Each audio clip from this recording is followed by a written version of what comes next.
Okay, welcome back to Gary's Economics. Today we are going to explain everything you need to know about the world's first trillionaire. Okay, so this week the world got its first trillionaire. It is Elon Musk. Congratulations to Elon Musk. We're going to explain to you everything that means today. The first thing is what is a trillionaire? What is a trillion? We've had this long-running problem in explaining inequality with the fact that like $1 billion is like so much money that it's like impossible to conceptualize, and people don't understand the difference between $1 million, which is like quite a lot of money, but like amount that nowadays a lot of ordinary people will accumulate, especially in countries like the UK, the US, and $1 billion, which is like, oh my God, like it's insane, it's so much money.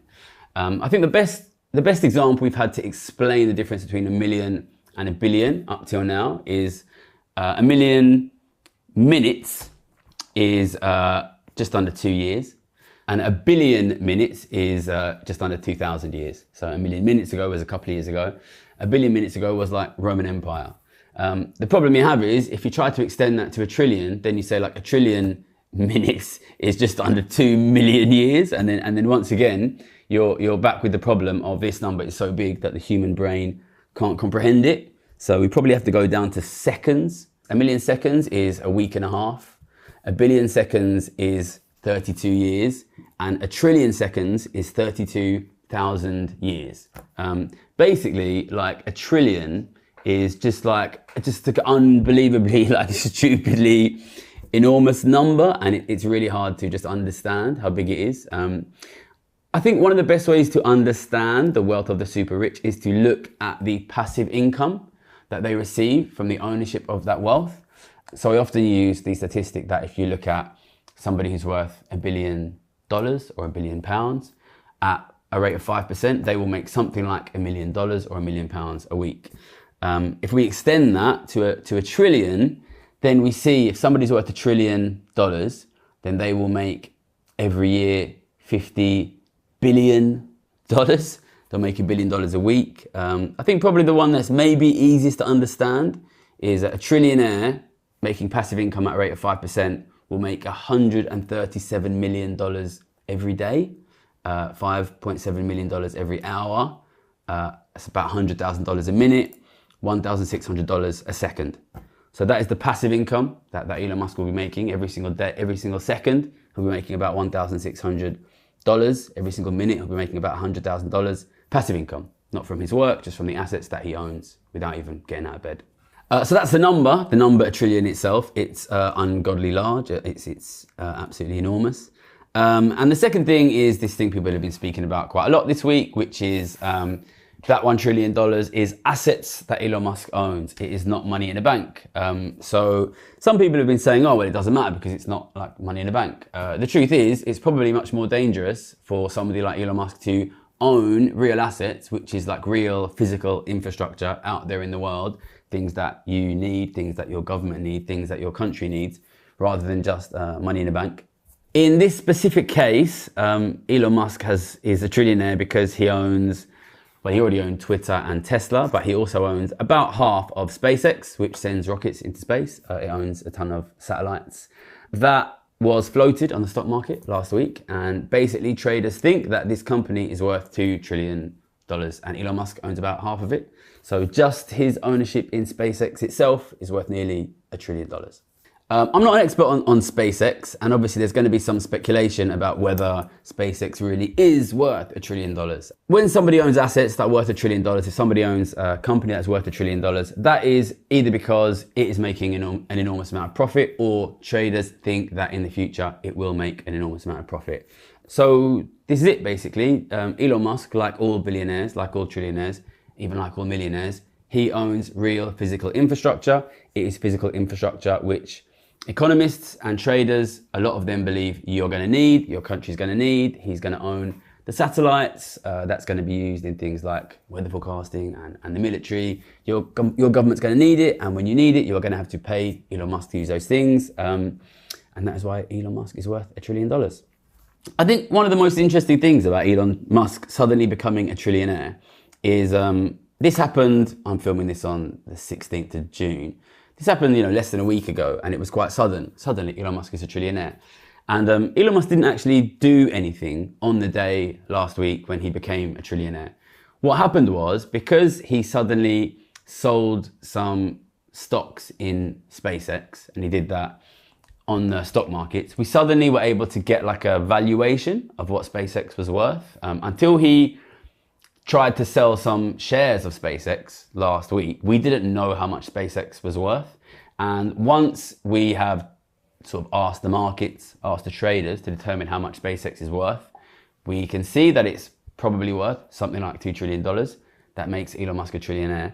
The fact is, Elon Musk already owned half of SpaceX before last week. He owned it last year. So actually, Elon Musk has probably been a trillionaire for quite some time. And we only just really realized last week. And I think the thing you need to recognize about this is, I think what this shows is how incredibly naive we are being as a society about the danger potentially posed by these trillionaires, because Elon Musk has been a trillionaire for some time, and somehow we only realized it last week. I think this really highlights a little bit of the absurdity that we have at the moment, which is, at the moment we are simply not accurately calculating how rich the rich are.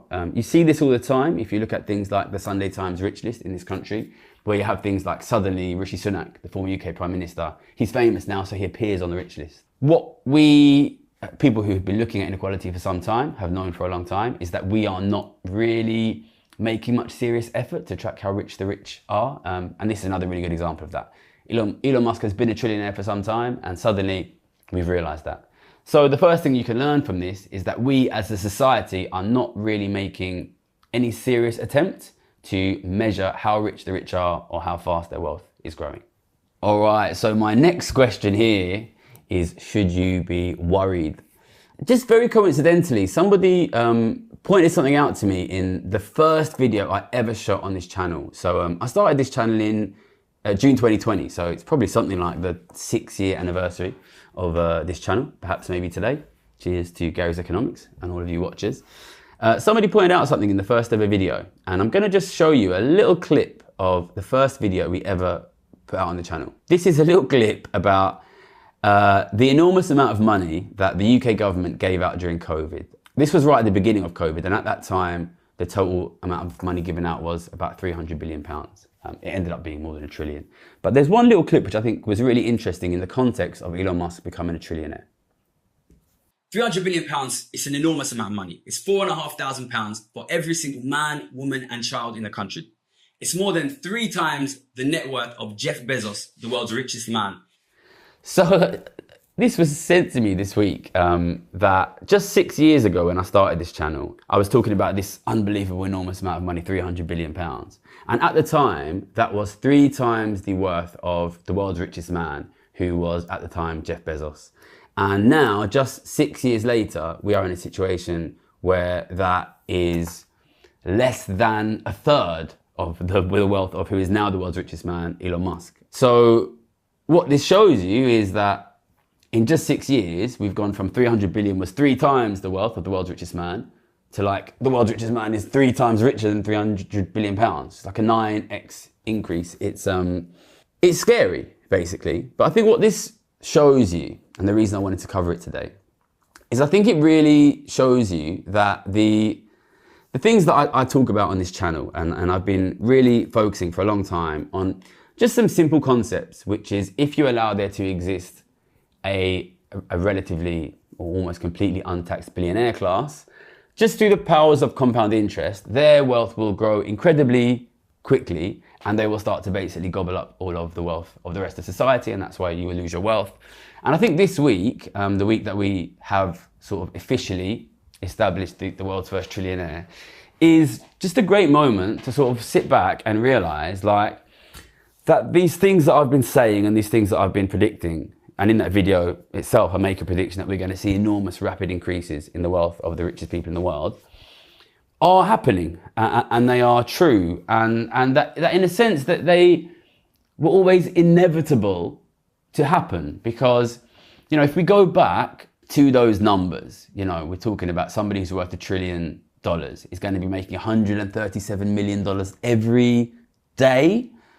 Once you know that simple fact, that $1 trillion is going to give you $137 million a day passive income, and you have any understanding of like how compound growth works or how exponential growth works, and it's not just Elon Musk, other billionaires, they are going to use this enormous passive income to buy more assets from ordinary people, from the rest of society. Those assets will give them more passive income, and they will use that increased passive income to buy more assets.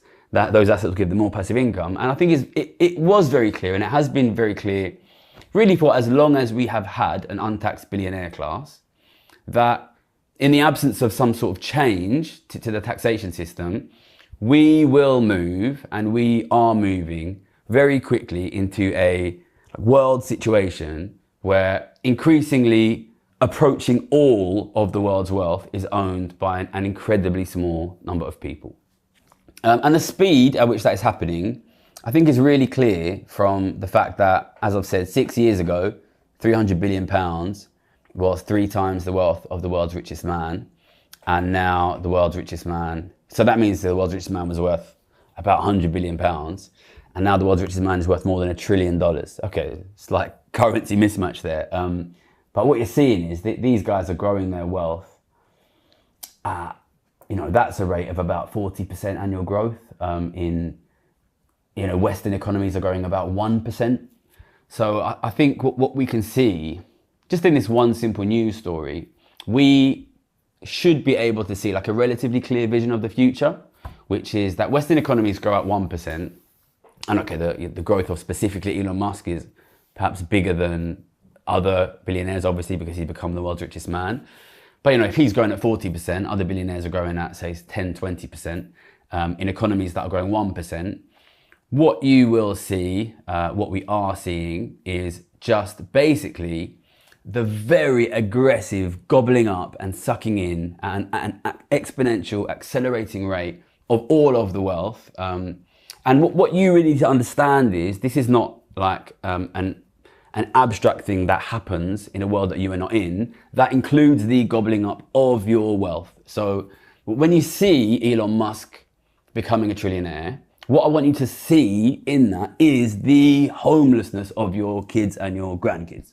This is like the inevitable logical consequence of the incredibly rapid untaxed wealth growth of not just Elon Musk, but the entire billionaire class. It is simply impossible for you and your family and your community and your kids to compete for asset ownership in a world where there are men who are accumulating wealth at a rate of $137 million a day in a way that is exponentially growing. So, that is what is happening, and that is what will happen, basically. $137 million a day, there's essentially nothing he can do with that. It starts to take on its own physics. Once you have a wealth of that size, which is growing at an exponential rate of 40% a year, you don't need to be a maths genius to recognize he will own everything. He will own your house, he will own your country, he will own your government, he will own the media, and obviously it's no coincidence that we have seen Elon Musk move into significant ownership of the media. That's not just Elon Musk. Jeff Bezos has bought the Washington Post. Elon Musk, of course, has bought Twitter. He will increasingly influence your government. We all saw Elon Musk make a pretty aggressive attempt to, take control of American government policy. He's becoming increasingly influential in British politics, European politics. He's a big donor of political movements and political parties. But I don't want to overemphasize, because I think other people will be speaking about the influence that the billionaire class definitely is having and will have on politics and media and the political conversation. What I really want to focus on, because I think this is what is really not being spoken about enough on the news, is just quite simply what this means for asset ownership. Once you have this class with this unbelievably enormous amount, and not only is it enormous, but it's exponentially growing, of daily income, daily passive income, daily compounding interest, it's just really blatantly obvious that what they will do is buy more and more and more assets. And what that will do is push asset prices further and further and further up. And what that will do over time is squeeze other members of society away from owning assets. I think probably the correctest way to understand the role that these super billionaires, or in this case a trillionaire, Elon Musk, Jeff Bezos, and I want to recognize these guys are just sort of the most visible examples. You know, we're seeing hundreds and hundreds and hundreds of billionaires across the world, and, you know, centimillionaires. The numbers of these people are enormously growing. The best way to visualize these people is basically like black holes in your economy, in the sense of these enormous sources of gravity that really cannot help but to just suck everything around them in. And if you have that amount of passive income, there is really nothing you can do but buy all of the assets in the entire world and squeeze everybody out of asset ownership. So when you see that $1 trillion and when you see that number growing, what I want you to see is the loss of your family home, the loss of assets of your kids, the loss of your government assets, the closure of your welfare state, all of the things that we have seen over the last 20 years as this billionaire class has grown. I want you to be able to look into the future and see what the consequence of that will be in the future. The aggressive, unbelievably rapid accumulation of assets by the billionaire class is not even just the cause of, it is the same thing as the loss of your family's assets, the loss of your government's assets. Our economies are not growing rapidly. Their wealth is growing rapidly because they are taking assets from you. Okay, so, you know, this is out of the bag, really. I think this like trillionaire thing, I'd like you to talk about it and push it around. I know it's incredibly depressing because when you see it, this is like the end, really. This is like, you know, you're here and you're watching, you know, the nuclear bombs flying, and you're seeing the mushroom clouds going up, and you're knowing like, okay, that's it. Like, you know, we're gonna poison the atmosphere and it's gonna be a nuclear fallout. Like when you see Elon Musk's $1 trillion, I want you to understand this is the end of the welfare state. This is the end of this kind of golden period of history in the West, at least. These sort of 70 years we've had of like good living standards for ordinary working people. You know, ordinary working people being able to afford housing and education and healthcare. Like when you see Elon Musk, $1 trillion, I want you to understand that that is what is written on the gravestones of your kids and your community. We are going to go back to the world that, you know, our great-grandparents and our great-great-grandparents lived in, of extreme inequality, extreme poverty, of, you know, just really extremely terrible living conditions, because these two things are just not logically, consistently possible at the same time. You cannot, we must make a choice as a society between one of two things. Either we accept, you know, that we have an untaxed billionaire class and we will own nothing and our kids will be poor, or we tax the very rich. You know, these are basically only two options. And it's clear what we're doing at the moment. So I just want you to understand this will continue. This is the end if we don't stop it. But of course we can. And if you do want to stop it, I think it's pretty clear what you and we need to do. You need to support, obviously, tax wealth, not work movement. And this is what the battle is. And I think when I see this trillionaire story, what that says to me is it's very important that we and you understand that this tax wealth, not work movement, you know, reintroduced the billionaires into the system of taxation. They're currently relatively untaxed. This is not about left or right. This is not about Labour versus Reform or the Conservatives. It's not about Republicans versus the Democrats. It's not about, you know, Nigel Farage or Zach Polanski. It's not about Zoran Mamdani and Donald Trump. Really, it's just a very simple question of, do you want your kids to own things or not? Really. And, you know, I suspect that a lot of right-wing people here in the UK, in America, across the world, do want their kids to own things. You cannot allow one guy to own everything and also expect your kids to own things. You know, at the moment, you're paying 50% tax on the work that you do. These guys are paying, in many cases, nothing. You know, Jeff Bezos got like benefits for his kids because his declared income was so low. You know, this is the current situation. You know, the reason Elon Musk is worth $1 trillion is because they reckon his assets are going to be assets that you need. And you're going to have to pay all of your future income to him. So, you know, I think what this is, it's a bit of a call to arms. It's a call to seriousness. But But I want it also to be like a call for us to like stop pretending that the taxation of the super rich is a left-right issue, because it just quite simply is not. It's about dignity or poverty. You know, look at history, you know, look at European history, you know. Before the mid-20th century, you know, desperate poverty was the norm. I've spoken about how my grandma was born pretty much exactly 100 years ago here in London, which was at that time the richest city in the richest country in the world, and lost 3 siblings to tuberculosis, you know, disease or poverty. That kind of poverty was normal. It can happen again. It will happen again. But we also created a much more equal world where ordinary people could live in dignity. And we have a choice. You know, either we tax the super rich and we preserve that dignity, we preserve our welfare states, we preserve the ability of ordinary families to own property, or we accept going back to that kind of extreme inequality, extreme poverty, feudal era that we lived in, you know, really the whole 1800s, 1700s, 1600s, basically the whole of the history of Europe. And that shouldn't be left to right. It shouldn't be left to right. It's quite simply a question of, if you don't tax them, they will aggressively buy up all of the assets and you will be left with nothing. Now, the next thing that I want to do is I want to address one pushback that I might get on this. It might be more of a sort of psychological pushback in people's heads, which is this idea that, well, I'm going to be okay because I've already got some assets and I'm not going to sell mine. And as the rich get aggressively richer, the very rich, one of the big consequences that we are seeing and will continue to see is the very aggressive increase in asset prices.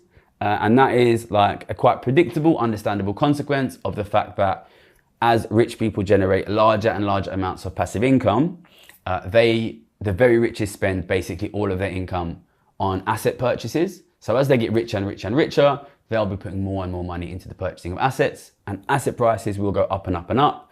And this causes quite a frequent kind of like psychological game in people's heads, especially the heads of asset owners, which is like, well, oh, my house price is going to go up. Like, that's going to be fantastic and I'm going to be rich. The thing you need to understand about that is as the rich get richer and richer and richer and richer, as they buy more and more and more assets, they will also increase their consumption of the things that you need, and they will start to try and squeeze you out of being able to access those things. I think the most obvious examples of this at the moment are housing in large cities. So the rich, and I think one thing that's important to recognize about the rich and the billionaire class is they will build quite a large entourage around themselves. I think what we're seeing at the moment is basically the recreation of the feudal system. So if anyone doesn't know what the feudal system is, there's this, it's commonly like drawn as like a pyramid. So the feudal system was the kind of social system that was common in Europe throughout most of the medieval period, you know, the whole of like, I don't know, from year 800 to the year, I don't know, 1700 or something like this, feudal system basically. And you have the king, he owns everything, but you know, you have these classes around him, like, you know, the knights and, you know, the landed gentry and the clergy and all of these different important members of society that, you know, you have like each rung, like a pyramid, is a bit poorer than the other. And the rich, they will build a big entourage around them. And you will see, you know, somebody like me, when I was from a poor background, but was getting paid a lot of money to basically manage money for the rich, I was basically sort of part of the rich's essentially like protective entourage. And you will see like certain groups of people who are willing to like directly protect the rich's interest, like politicians, like people who are willing to go out on the media and argue against wealth taxes, like traders making good money. But basically you will have this situation where the rich will increasingly monopolize not just asset ownership, but also like the usage of the things that you need for their entourage. And you'll reach the situation which you're already in, where basically you will not be able to like rent in a big city like London or New York or Paris unless you are part of the direct entourage of the rich. So what you see is they drive up the cost of like renting in big cities goes up. Another really big example of where increased consumption of the super rich class and their entourage is squeezing ordinary people out. Probably the most obvious is education. So, you know, just 20 years ago when I was at university, I went to university for £1,000 a year, £3,000 in total. In just that 20 years since I went to university, what you've seen is education has aggressively become, so I'm talking about university education, has become aggressively unaffordable for like regular working families. I went back to my old high school as part of the documentary I've been making. And what I found was most of the A-level economics students there have given up on the dream of going to university. What's interesting about that is if you go to LSE, which is the university I went to, it's enormously expanded in that time. And that is true of most of the most elite universities in the country. So how can it be that the universities have expanded massively and yet ordinary poor people cannot afford to go to university anymore? It is quite simply that you are competing with the super rich class who can pay enormous amounts to take those places. So it's exactly the same as London housing, basically. They're going to squeeze you out of London housing. They're going to squeeze you out of education. Another great example is healthcare. So a lot of my friends from school became dentists. Dentistry, I know some people here not watching from the UK, dentistry is becoming increasingly inaccessible to ordinary British people. At the same time as, like, you know, we continually increase the number of dentists. And when I speak to my friends, you know, why is it that there's more dentists, but dentists are unaffordable? They're working privately for rich people. You know, they're doing Botox. They're doing cosmetic procedures for rich people. You know, rich people, they don't just sit there and, you know, bountifully increase the economy. They consume the things you need. They consume the things you need. And then you will eventually be in a situation where, for example, if you need end-of-life care, you know, if your kids need to go to university, if your kids need to live in London, the only way you will be able to maintain a decent standard of living for you and your family will eventually be to sell your assets to the rich.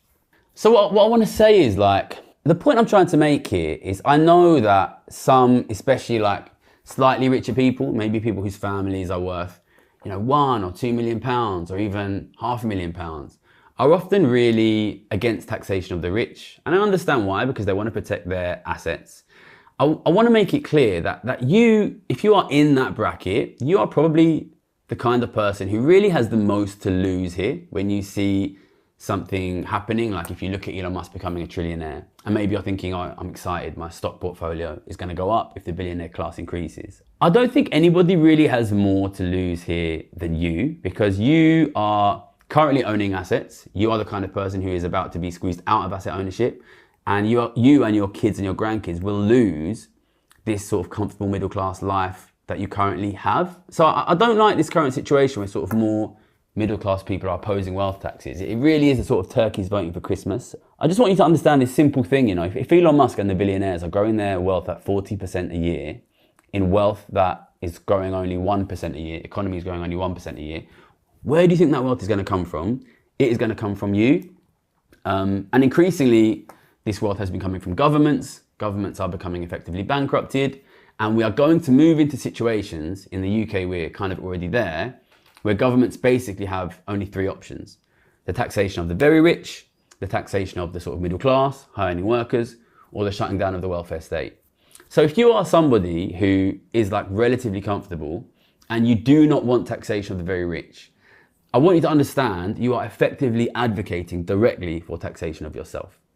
And the next point I want to make is, you know, you just cannot separate yourself from this. You know, once you see the size of it, the scale of it, the rate of the growth of it, I want you to realize you cannot separate yourself from this. You are threatened by this. And, you know, if we look at the last time we saw like real aggressive, rapid wealth growth on this scale, you're probably talking about the colonial period and the Industrial Revolution period in Europe in the sort of 1700s, 1800s, where we saw this like really aggressive, rapid expansion of wealth ownership by the elites, essentially in Europe. And,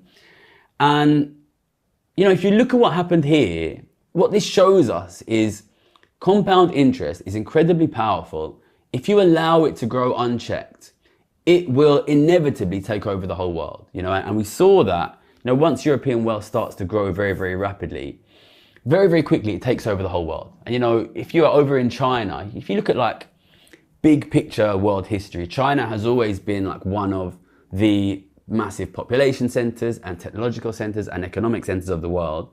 And obviously, especially in the context of, you know, before plane travel, it was a long, long, long way away from Europe. And they might have thought, you know, this aggressive growth of wealth in Europe is not a threat to us. You know, we're China, we're incredibly powerful, you know, we're, you know, the Middle Kingdom, we have this amazing amount of wealth and this history. Who cares if Europeans are getting rapidly rich? And you know, you might be thinking that now when you see this unbelievably rapid growth of Elon Musk. You might be like, well, you know, who cares about Elon Musk? You know, I'm sitting here, I'm comfortable in my nice family house. Who cares if Elon Musk gets rich? And then if you look at what happened, you know, back then, European growth goes very, very, very, very, very, very rapidly. And they start to create these incredibly efficient ways of producing goods and services. And then suddenly they're going out there to China and India and they're able to produce goods and services enormously cheaper than these countries could at the time. And, you know, this is so reminiscent of what is very possibly about to happen now with things like SpaceX and with things like AI. You know, you might want to like bury your head in the sand and say, you know, who cares if Elon Musk gets rich? He and the other very wealthy people are actively creating, with their exponentially growing wealth, systems that are going to outcompete you for your job. So, you know, and then the Europeans turn up, you know, in India and China with their factory-produced goods. You know, you can look into the history of sort of the cotton trade and the fabric trade is a good example of this. Suddenly they're like, well, we can produce these things so much more than you. And, you know, these countries are in a situation where if they were to allow themselves to trade freely with these factory-produced Western goods, it would immediately create enormous poverty and enormous unemployment in these countries. So, you know, you see China saying, well, we're not going to trade with you. And then what does Europe do? He says, if you don't trade with us, you know, we're going to blow you up, basically. You know, and this is the story I'm trying to tell you here. It is incredibly naive to look at somebody over the sea that is growing their wealth, growing their power unbelievably, enormously quickly, and say to yourself, that doesn't matter to me. You know, there's a really good, I'm going to expose myself as a bit of an art house wanker here. There's a really good French film I like called Le Haine. You might have seen it. It's black and white. Check it out. Very arty, very fancy. And I really like the opening scene of that film where he says, have you heard the story about the guy who jumps from the top of a skyscraper? And the other guy says, oh, you know, I haven't seen it. And he says, as he was falling, each floor he passed, he said to himself, so far so good, so far so good, so far so good, so far so good. If you are looking at Elon Musk becoming a trillionaire this week, and you are not worried about what that means for the future of your children, for the future of your country, for the future of your family, that is you.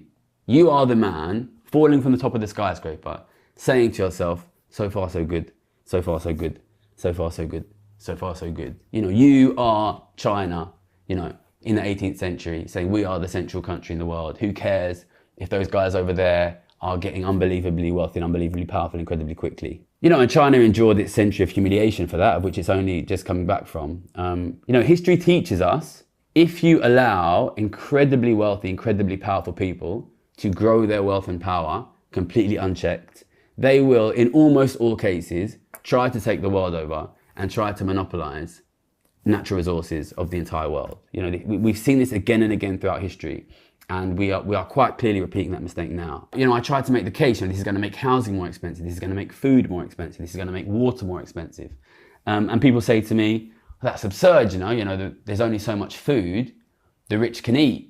You know, and I want to make it clear to you, you know, after this happened and after, you know, European powers colonized the entire world, you know, we had these terrible famines in parts of India where, you know, millions of people died. And the fields that used to produce food that fed these people were producing tea and cotton for export to the rich in Europe. You know, these people will take the resources that you need and they will convert them into luxury production for themselves.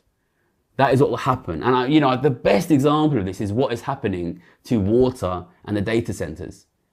You know, these guys want your water that you feed your kids so that they can fucking live, for their data centers to fucking monitor your every fucking move and replace your fucking job. You know, this is incredibly dangerous. Incredibly dangerous for you and your family. No, I want you to see this for what it is. You know, this is one person, Elon Musk, part of a group of people, like a global international billionaire class, that is aggressively, exponentially raising and accumulating power. I want you to see it for what it is, which is a group of people rapidly, aggressively, exponentially raising an army. And I want you to recognize that once they are making wealth at a rate of $137 million a day, you are not going to be able to compete with that by raising your own army. If you try to compete with that on the basis of power accumulation, you are coming into the game of Monopoly where the other guy already owns all of the properties on the board and you are saying, well, I'm just fucking good at Monopoly. That is not going to work. At the moment, every single day that goes by, Western governments become poorer, become weaker. The Western working class and the Western middle class become poorer and become weaker. And their power, their wealth, their assets are being relatively quickly transferred to a super billionaire, and it will become more commonly a trillionaire class, which is raising their power aggressively year after year after year. If you want to protect what you have, you absolutely must stop the progressive daily annual transfer of power and wealth away from you and towards that class of people. Listen, if we're playing chess and every single turn you take one of my pieces and I never take any of yours, I am going to lose that game of chess. We need to stop the transfer of wealth. We need to stop the transfer of wealth. And the only way to do that is, as the t-shirt says, tax wealth, not work. Listen, all the signs are incredibly visible. You know, if you haven't watched that video, the first video I ever did, the reason I started this channel almost exactly 6 years ago, go watch it. Go watch it. And I'll tell you the reason you should watch it is because every single prediction I made in that video has come true. The aggressive, enormous, incredibly rapid increase in wealth of the richest, the incredibly rapid fall in living standards of ordinary people, the incredibly increased rise in asset prices, in the gold price, in inflation, the decreased affordability of housing, the decreased affordability of food, the inequality crisis. All of these predictions are there. And, you know, the thing that frustrates me so much about being in this world of economics where a bunch of like rich people paid by the rich say, oh my God, it's never going to work, it's never going to work, it's never going to work. When I was in trading, people recognized that it's incredibly difficult to continually make accurate predictions unless you know what you're doing, you know. The reason I've been able to continually accurately predict this crisis, to make millions of pounds betting on this crisis, is because the basic concept is true. If you have an untaxed, incredibly wealthy billionaire class, then we will move very, very quickly towards them owning everything and you owning nothing. And that will lead to incredibly low standards of living for ordinary people. If you want to know the future of this country, here in the UK, over there, wherever you're watching, if you do not deal with that aggressive growth and inequality, then if you can afford to, take the time to go to a really unequal country and see what life is like there. You know, go to Mumbai, go to some of these most unequal countries in the world. I've been to Mumbai.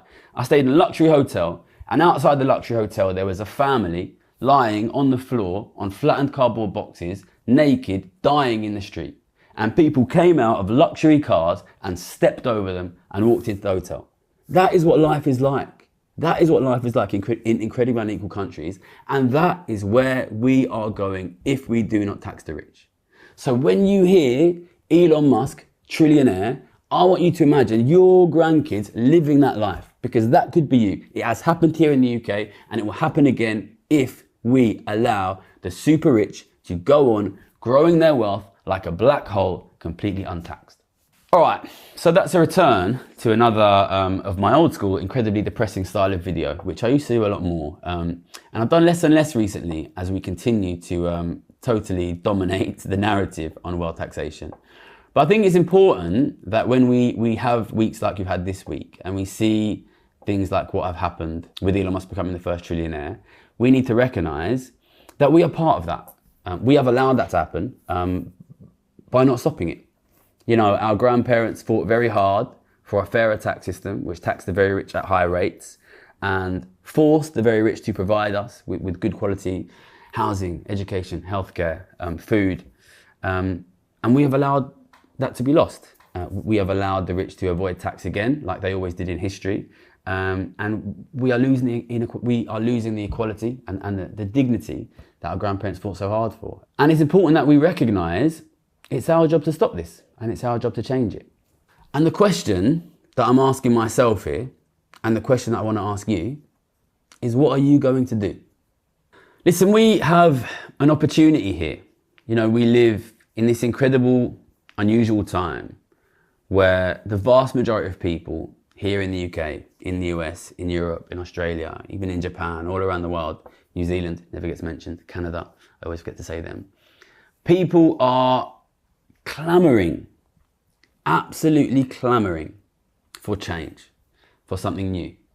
People are increasingly waking up to what I would say is the increasingly obvious reality that if we stay on the path we are on, we will definitely see more and more real desperate poverty for not just the bottom 10%, but for the average family, for the vast majority of families in the UK, in the US, in Europe, around the world. And people don't want that. People want change. And I guarantee you that because we are not fixing the problem yet, that poverty and that clamour and that desperate demand and desire for change is going to grow. I absolutely guarantee you that, and I won't be wrong. You'll see that I'm right. You'll see that I'm right.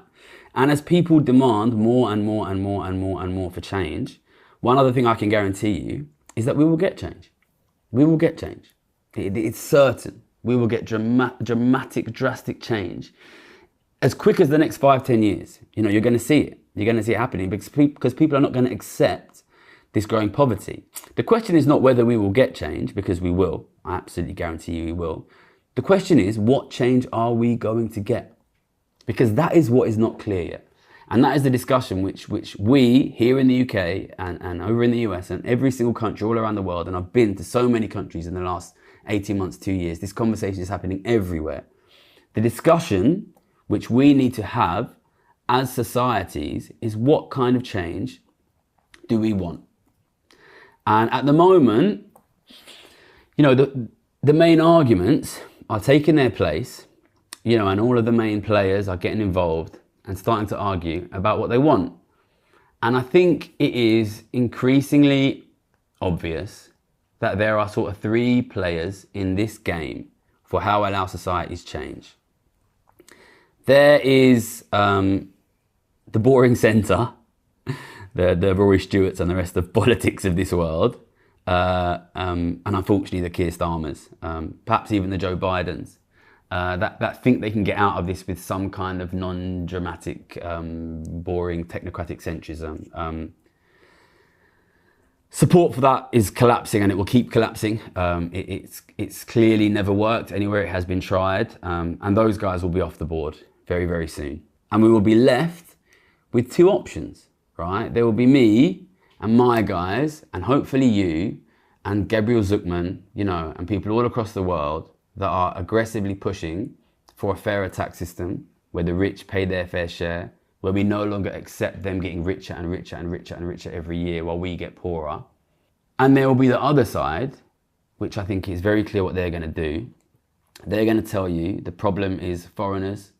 The problem is people who don't look like you, who maybe follow a different religion, who maybe don't sound like you. And the way to fix it is to go after them. And the other thing that I want you to think about when you see Elon...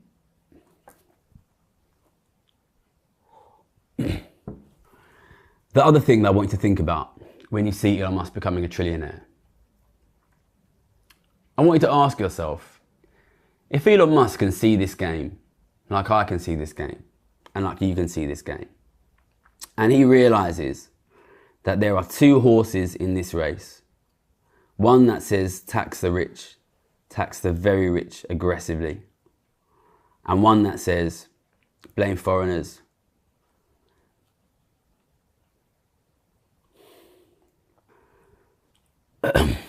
blame people who look different, blame people of different religions. What do you think Elon Musk is going to do?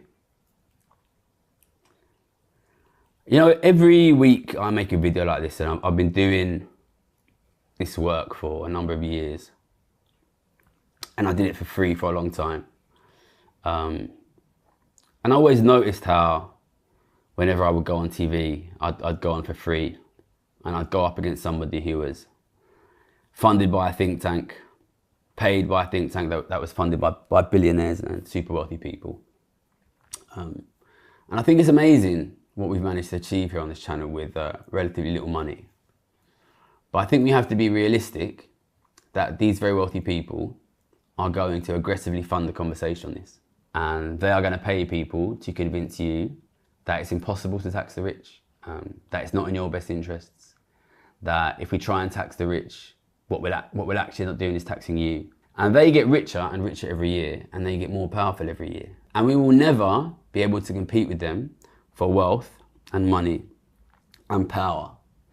The only thing that we will be able to compete with them on is being right, is telling the truth, is correctly predicting the future, explaining what is happening, and the simple fact that there are more of us. And that is what will determine which way this will go. It will be quite simply whether ordinary people are smart enough to recognise that they've got more in common with each other, with their neighbours, who might not even necessarily look like them, than they do with the world's first trillionaire. All right, that's it for this week. Tax Wealth Not Work. Good luck.